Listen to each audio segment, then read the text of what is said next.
It began like any other Friday night. Soft music playing, laughter drifting through the patio doors, the scent of champagne and designer perfume lingering in the air. Emma had been glowing all week, thrilled about the party.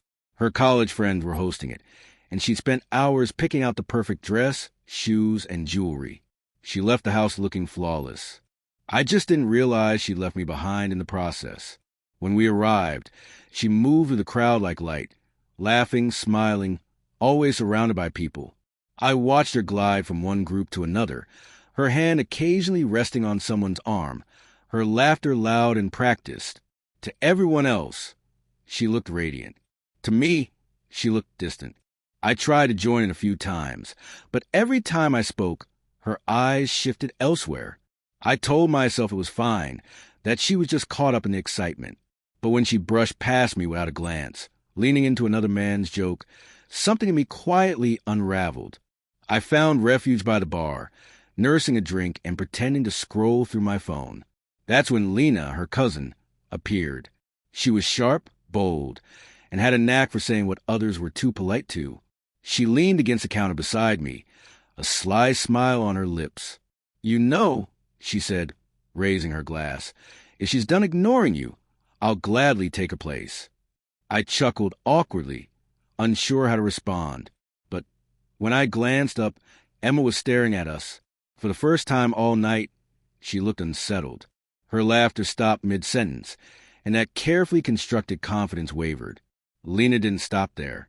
She turned slightly toward Emma, her voice just loud enough for others nearby to hear. "I'm serious. He's thoughtful, quiet, and actually listens. You sure you want to let that go?" A few people nearby smirked. Emma's smile stiffened. Her cheeks turned a shade too dark to be from champagne. She straightened, set her glass down with a little too much force, and walked over. "Oh, please," she said with a brittle laugh. "You think I'd let anyone take my husband?" Lena's grin didn't falter. "You already have," she said softly. "You just didn't notice." The words hit like a spark in dry air. The crowd suddenly found new topics of conversation. The music felt too loud, and Emma, for the first time, looked uncertain.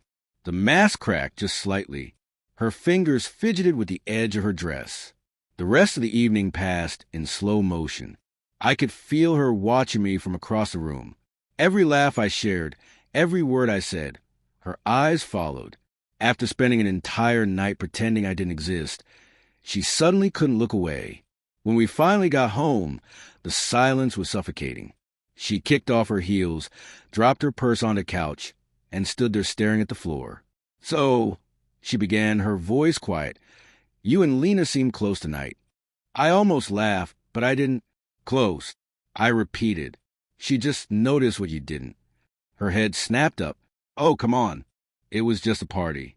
You know how I am in crowds." "Yeah," I said. "I do. You forget I'm there." That stopped her.